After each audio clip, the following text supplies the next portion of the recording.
Friends, आज हम start करने जा रहे हैं क्लास 12 का सबसे पहला चैप्टर फंडामेंटल ऑफ पार्टनरशिप।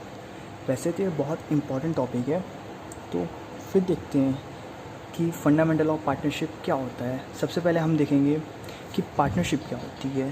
तो इसकी डेफिनेशन है, it is the relationship between two or more person who have agreed to share profit carried by all or any one of them acting for all. क्या मतलब हुआ इसका कि partnership एक type का रिलेशनशिप है किसके बीच में, between two or more person, दो या दो से ज़्यादा लोग के बीच में। अब किस टाइप का रिलेशनशिप है, आइए देखते हैं एग्जाम्पल के through. For example, suppose that A, B और सी इन तीनों की एक पार्टनरशिप फॉर्म है और ए ने कॉन्ट्रैक्ट एंटर किया गवर्नमेंट के साथ, और इन ए, बी और सी तीनों की पार्टनरशिप फॉर्म का नाम ग्रूमिंग है सपोज दैट, और ए ने कॉन्ट्रैक्ट एंटर किया गवर्नमेंट के साथ। तो इस कॉन्ट्रैक्ट के थ्रू जो भी गवर्नमेंट और ए के बीच में कॉन्ट्रैक्ट हुआ है उसके अकॉर्डिंग जो भी इनका प्रॉफिट होगा लॉस होगा, ए, बी और सी तीनों मिलकर बियर करेंगे। ए अकेला नहीं करेगा, बिकॉज जो कॉन्ट्रैक्ट हुआ है पूरे पार्टनरशिप फर्म के बीच में हुआ है।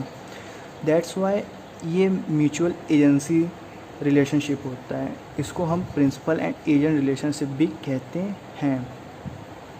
तो आपको समझ में आ गया होगा कि किस टाइप का रिलेशनशिप है। It is a mutual agency relationship or principal and agent relationship.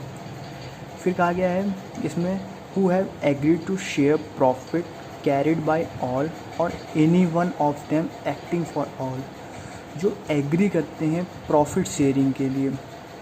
हमने यहाँ प्रॉफिट वर्ड यूज़ किया है, ना कि लॉस। लॉस क्यों नहीं किया है, क्योंकि कोई भी पार्टनरशिप जब भी की जाती है वो प्रॉफिट इंटेंशन से की जाती है, ना कि लॉस इंटेंशन से। अगर हम यहाँ प्रॉफिट की जगह लॉस यूज़ करते तो ये इसकी डेफिनेशन गलत हो जाती है। तो इसीलिए partnership can be form only if the intention is to share the profit. उसकी इंटेंशन क्या हो, प्रॉफिट शेयर करना हो। तो फिर आपके मन में एक क्वेश्चन आएगा कि पार्टनरशिप में हमेशा प्रॉफिट ही होता है, लॉस कभी नहीं होता। क्यों नहीं होता है ना। जैसे एनपीओ हो गया आपका, नॉट फॉर प्रॉफिट ऑर्गेनाइजेशन। इसमें क्या होता है कि एनपीओ की इंटेंशन क्या होती है कि ये सोशल सर्विस को सर्व करे, ना कि प्रॉफिट अर्न करे।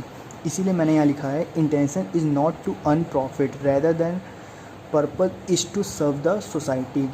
इसका मेन मोटिव होता है सोसाइटी को सर्व करना। दैट्स वाई हम पार्टनरशिप की डेफिनेशन में लिखते हैं कि the person who have agreed to share profit carried by all or any one of them acting for all. ठीक है, अब हमने पार्टनरशिप की डेफिनेशन समझ ली, पार्टनरशिप क्या होता है ये समझा। अब फिर हम जानते हैं कि फंडामेंटल्स मतलब क्या होते हैं। तो फंडामेंटल का मतलब मैंने यहाँ लिखा हुआ है कि basic rule of accounting. Fundamental का क्या मतलब होता है, बेसिक रूल ऑफ अकाउंटिंग। ठीक है, अब सपोज़ करते हैं कि ए, बी एंड सी तीनों ने पार्टनरशिप करना डिसाइड किया। तो वो क्या डिसाइड करेंगे, कुछ टर्म एंड कंडीशन डिसाइड करेंगे। किसके रिलेटेड, प्रॉफिट शेयरिंग रेशियो के रिलेटेड और कैपिटल कंट्रीब्यूशन के रिलेटेड। और भी बहुत सारी चीज़ें हैं, वो मैं आपको लेटर ऑन बताऊंगा। लेकिन इनको पहले डीड करने से पहले इनको ये चीज़ कंडीशन और टर्म्स देखने पड़ेंगे। किसके रिलेटेड, प्रॉफिट शेयरिंग रेशियो के रिलेटेड और कैपिटल कंट्रीब्यूशन के रिलेटेड। ये सब होने के बाद और इन तीनों के बीच में क्या होगा, एग्रीमेंट होगा। और इस एग्रीमेंट को हम क्या कहेंगे, पार्टनरशिप डीड कहेंगे। क्या कहेंगे, पार्टनरशिप डीड।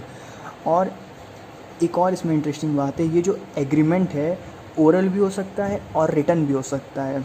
ये आपके एग्जामिनेशन में क्वेश्चन पूछा जा सकता है कि जो एग्रीमेंट होता है उनके बीच में ओरल होता है कि रिटन होता है, ये दोनों हो सकते हैं। ठीक है, और सपोज़ कि ए, बी, सी ने कोई टर्म एंड कंडीशन नहीं फॉलो की, तो इनका पार्टनरशिप डीड बनाने के लिए हम एक एक्ट फॉलो करेंगे जिसे कहते हैं पार्टनरशिप एक्ट 1932।